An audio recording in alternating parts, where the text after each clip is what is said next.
ఆ రెవెన్యూ అధికారి టార్గెట్ 100 కోట్లు. ఇప్పటికే సెంచరీకి దగ్గరలో ఉన్నట్టు సమాచారం. 4,000 కోట్ల ప్రభుత్వం భూములకు ఎసరు పెట్టారు. నీకు ఏం కావాలి, నాకేమిస్తావు?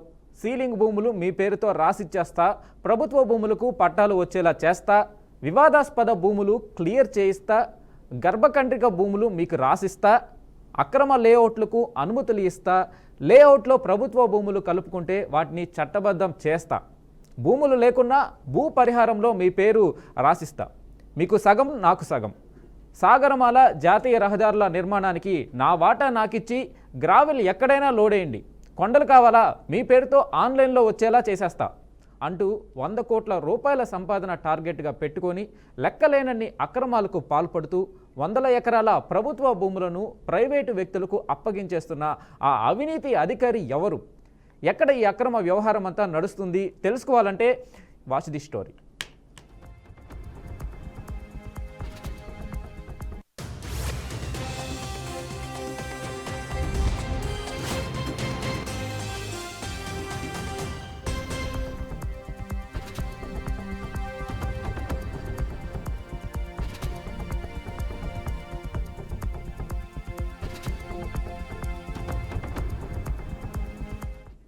అడిగేవారు లేరు, అడ్డుకునేవారు లేరని సీలింగ్ భూములు ఆక్రమించారు కొందరు అక్రమార్కులు. వాటిని కొనుగోలు చేసినట్టు నకిలీ రిజిస్ట్రేషన్ పత్రాలు సృష్టించి ఆ భూములను సొంతం చేసుకొని కంచె వేసి జామాయిల్ చెట్లు వేశారు. ఈ తతంగం అంతా దశాబ్దాల క్రితమే జరిగింది. ఇందుకు పాసు పుస్తకాల కోసం ఎందరో రెవెన్యూ అధికారులకు ముడుపులు ఆశ చూపారు.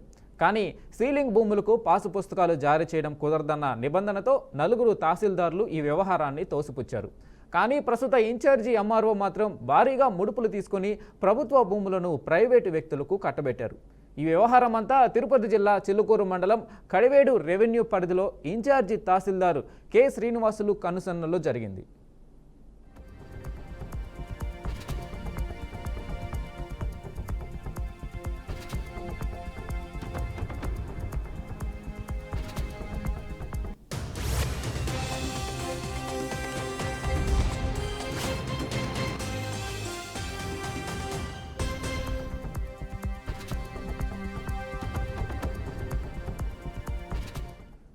చెన్నై కోల్కతా జాతీయ రహదారిని ఆనుకొని చిల్లకూరు మండలంలో పట్టా భూములు తక్కువగా, ప్రభుత్వ భూములు ఎక్కువగా ఉన్నాయి. ఇక్కడ భూముల ధరలు కోట్ల రూపాయలు పలుకుతుండడంతో ఈ భూములపై కనేసిన కొందరు అక్రమార్కులు వాటిని సొంతం చేసుకునేందుకు అధికారులతో కుమ్మక్కై ప్రజాప్రతినిధుల అండదండలతో కోట్ల రూపాయల ప్రభుత్వ భూములను అప్పనంగా కొట్టేస్తున్నారు. చిల్లకూరు మండల రెవెన్యూ పరిధిలో జాతీయ రహదారిని ఆనుకుని ఉన్న సర్వే నెంబర్ 876లో 192 ఎకరాల ప్రభుత్వ భూమిని యజమానులు ప్రభుత్వానికి సరెండర్ చేశారు. ఈ భూమిని అనేక మంది కొనుగోలు చేసినట్టు తప్పుడు పత్రాలు సృష్టించి వాటికి పాస్ బుక్స్ కోసం గతంలో అనేక మంది తహసీల్దార్లు అవి ప్రభుత్వ భూములని తిరస్కరించారు.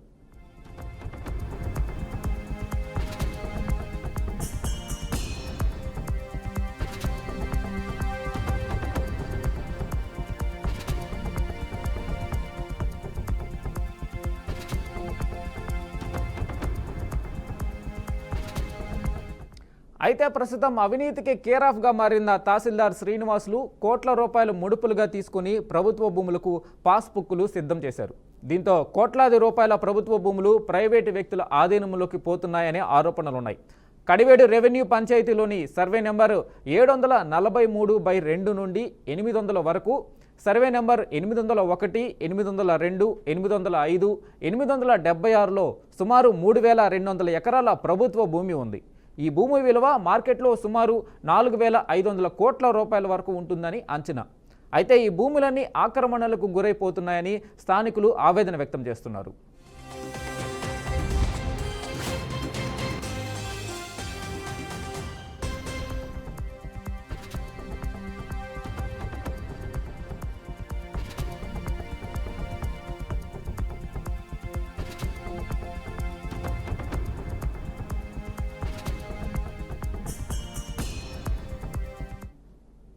ఇన్ఛార్జి ఎంఆర్ఓ కె శ్రీనివాసులు అవినీతి కొండ కొండవీటి చాంతాడంత ఉందని ఆరోపణలు వస్తున్నాయి. ఉమ్మడి నెల్లూరు జిల్లాలో డిప్యూటీ తహసీల్దార్గా పనిచేసిన శ్రీనివాసులు తహసీల్దార్ లేని కార్యాలయాల్లో పోస్టింగులు వేయించుకొని ప్రభుత్వ భూములను ప్రైవేటు వ్యక్తులకు కట్టబెట్టేందుకు భారీ స్థాయిలో ముడుపులు తీసుకుంటున్నారని ఆరోపణలు ఉన్నాయి. ఈ ముడుపులు జిల్లా స్థాయి అధికారులతో పాటు ప్రజాప్రతినిధులకు వాటాలు అందుతున్నాయని సమాచారం. అయితే ప్రభుత్వం మారిన తర్వాత సాధారణ బదిలీలో భాగంగా తహసీల్దార్ శ్రీనివాసులకు చిల్లకూరు మండలం నుంచి బదిలీ ఆదేశాలు వచ్చాయి. కానీ ఇక్కడ నుండి కదలడం లేదు ఈయన.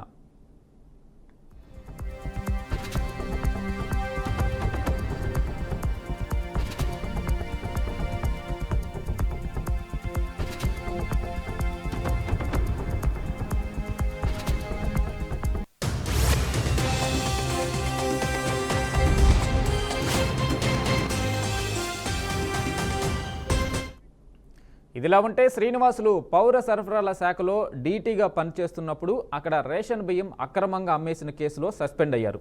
అనంతరం సైదాపురం మండలంలో ప్రభుత్వ భూములు ప్రైవేటు వ్యక్తులకు కట్టబెట్టారనే ఆరోపణలతో మరోసారి సస్పెండ్ అయ్యారు. మరోసారి బాలాయపల్లి మండలంలో ఇన్ఛార్జి తహసీల్దార్గా పనిచేస్తున్నప్పుడు ఏకంగా ఓ కొండను అటవీ భూముల్ని ఓ ప్రైవేటు వ్యక్తి ఆస్తిగా రిపోర్టు రాశారు. దీంతో అప్పటి గూడూరు సబ్ కలెక్టర్ శ్రీనివాసులను సస్పెండ్ చేయడమే కాక అవినీతికి సంబంధించి పూర్తి సమాచారంతో కూడిన నివేదికను అప్పటి ఉమ్మడి జిల్లా కలెక్టర్కు పంపించారు. కలెక్టర్ ఈ నివేదికను క్షుణ్ణంగా పరిశీలించి శ్రీనివాసులు ప్రభుత్వ ఉద్యోగానికి పనికిరాడు, సర్వీసు నుంచి రిమూవ్ చేయవలసిందిగా ప్రభుత్వానికి నివేదికలు పంపారు. కానీ తనకున్న లాబీయింగ్తో ఉన్నతాధికారులకు ప్రజాప్రతినిధులకు మళ్లీ ముడుపులు సమర్పించుకొని కేవలం సస్పెండ్తో సరిపెట్టుకుని ఉద్యోగం తిరిగి సంపాదించుకున్న శ్రీనివాసులు చిల్లకూరు మండలంలో తహసీల్దార్గా చేరినప్పటి నుండి అవినీతి తారాస్థాయికి చేరిపోయింది.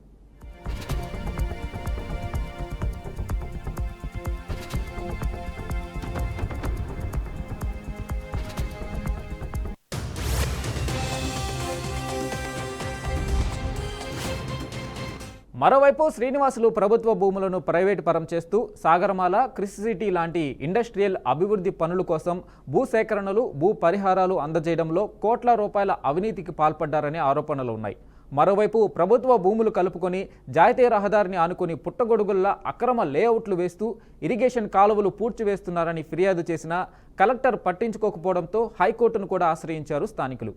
అయితే తహసీల్దార్ శ్రీనివాసులపై ఎటువంటి చర్యలు తీసుకున్నారన్న ప్రశ్నకు జిల్లా కలెక్టర్ వెంకటేశ్వర్ సమాధానమిస్తూ 45 రోజుల క్రితమే కె శ్రీనివాసులపై సమగ్ర విచారణ చేసిన గూడూరు సబ్ కలెక్టర్ నివేదికలు అందించారని, ఈ నివేదికలు జాయింట్ కలెక్టర్ టేబుల్పై ఉన్నాయని, సమయం లేకపోవడంతో వాటిని పూర్తిగా పరిశీలించలేదని, త్వరలోనే పరిశీలించి అవినీతి నిజమని తేలితే చర్యలు తీసుకుంటామని చెప్పడం గమనార్హం. తహసీల్దార్ గారు, నేను గత 4 సంవత్సరాలుగా పలు సందర్భాల్లో సమాచార హక్కు చట్టం ద్వారా చాలా విషయాలు అడగడం జరిగింది. ఒక్కదానికి కూడా ఇప్పటి వరకు జవాబు ఇవ్వలేదు. అదేవిధంగా సాగరమాల రోడ్డు ఇవాళ జరిగినటువంటి అవినీతి అంతా ఇంత కాదు. ఎందుకంటే సాగరమాల రోడ్డుకు కేటాయించినటువంటి భూముల్లో సిలికా మొత్తం తీసేసి సిలికాని అమ్ముకోవడం జరిగింది. అదేవిధంగా ఆ ప్రాంతంలో జరుగుతున్నటువంటి రోడ్డుకు ఏర్పాటుకు కావాల్సినటువంటి గ్రావెల్ కానివ్వండి, మట్టి కానివ్వండి, వాళ్ళకి ఇచ్చినటువంటి లీజుకి ఇచ్చినటువంటి భూముల్లో ఎన్ని ఎకరాలు, ఎన్ని క్యూబిక్ మీటర్లు తవ్వడం జరిగిందో గమనిస్తే అన్నింట్లో కూడా తవ్వేస్తూ మట్టిని అదే మరి గ్రావెల్ను కూడా విపరీతమైనటువంటి దోపిడీ చేస్తున్నటువంటి పరిస్థితుల్లో కనీసం ఎంఆర్ఓ గారు పట్టించుకున్నటువంటి పాపాను పోలేదు. ఆయన దాదాపు ఇప్పటికే నాకు తెలిసి 100 కోట్ల పైగా సంపాదించినటువంటి పరిస్థితి. అది కాకుండా సిలికా భూములు ఎక్కడైనా కానీ ఎవరికైనా కానీ ఉచితంగా వారికి డబ్బులు తీసుకోవడం, పర్మిషన్లు ఇచ్చేయడం. దాదాపు 300కు పైగా డంపింగ్ యార్డులను సిలికా నిర్వహించడం జరిగింది. దీనివల్ల పొల్యూషన్ అధికంగా ఉన్నటువంటి సందర్భంలో ఇవాళ నేను ఖచ్చితంగా చెప్పగలను. ఎందుకంటే గూడూరుకి సమీపంలో ఉన్నటువంటి చిల్లకూరు గ్రామంలో విపరీతమైనటువంటి భూదందాలు జరుగుతూ ఉన్నాయి. చిల్లకూరు గ్రామానికి సంబంధించి దాదాపు 20 లేఅవుట్లు ఏర్పాటు చేయడం జరిగింది. అక్కడ 20 లేఅవుట్లు కూడా అన్నీ కూడా అవినీతి అక్రమాలే. ఎందుకంటే పంట కాలువలను పూర్తి చేసినా, అదే మాదిరిగా తెలుగంగ కాలువలు లక్షలాది రూపాయలు ఖర్చు పెట్టి నాటి కాంగ్రెస్ ప్రభుత్వం ఇదిలా ఉంటే శ్రీనివాసులు చేస్తున్న అవినీతిలో ఇద్దరు వీఆర్ఓలు ప్రధాన పాత్ర పోషిస్తున్నారని, వీరిలో ఒకరు ఇదివరకే భూముల కుంభకోణంలో సస్పెండ్ అయ్యి తిరిగి ఉద్యోగంలో చేరినా తన తీరు మార్చుకోకపోగా మరింత భారీగా అవినీతికి పాల్పడుతూ కోట్ల రూపాయలు దోచుకున్నారని తెలుస్తుంది. అయితే తహసీల్దార్ శ్రీనివాసులు అవినీతిపై ఎంతోమంది స్థానికులు ఎన్నోసార్లు ఆధారాలతో సహా వ్రాతపూర్వకంగా పిటిషన్లు ఇచ్చిన తిరుపతి జిల్లా collector Venkateshwar, Gudur sub collector Raghavendra Meena పట్టించుకోవడం లేదని ఆరోపణలు వెల్లువెత్తుతున్నాయి. ఇప్పటికైనా ఉన్నతాధికారులు అవినీతి అధికారి శ్రీనివాసులపై చర్యలు తీసుకోవాలని స్థానికులు డిమాండ్ చేస్తున్నారు. గత 2 సంవత్సరాల నుంచి చిలకూరు మండలంలో జరుగుతున్న రియల్ ఎస్టేట్ గురించి కానీ, గ్రావెల్ మాఫియా గురించి కానీ, కింద స్థాయి నుంచి అప్ టు జిల్లా కలెక్టర్ వరకు కూడా ఎన్నోసార్లు మెమోరాండం వేయడం జరిగింది. కానీ ఎలాంటి స్పందన లేదు. ఈయన అసలు తహసీల్దార్ కాకుండా కూడా ఆయన వేరే డిప్యుటేషన్ మీద అతనుకున్న రాజకీయ అంగబలంతో తహసీల్దార్గా కొనసాగుతున్నాడు. అతను రాజు సేవకులకు ఇచ్చినట్టుగా చిలకూరు మండలం అంతా బంచి విపరీతంగా పెట్టేస్తున్నాడు. అవినీతికి కేర్ ఆఫ్ అడ్రస్ ఏదంటే చిలకూరు ఎంఆర్ ఆఫీస్ అని చెప్పొచ్చు. ఇప్పటికైనా గౌరవ ముఖ్యమంత్రి పేషీలు అయిన సంబంధించి రెవెన్యూ హెడ్ల ద్వారా విచారణ జరిపితే రియల్ ఎస్టేట్కి సంబంధించిన గ్రావెల్ తోవటం కానీ, సాగరమాల రోడ్లకు సంబంధించి వాళ్ళకి కావాల్సిన రైతులకు కావాల్సిన రాయితీలు కానీ, వాళ్ళకి కావాల్సిన ఇవి ఇచ్చే ప్రభుత్వం తరపున రావాల్సిన రాయితీల గురించి కానీ అంతా మాఫియా. ఆ మాఫియా చెప్పలేని మాఫియా అన్నమాట.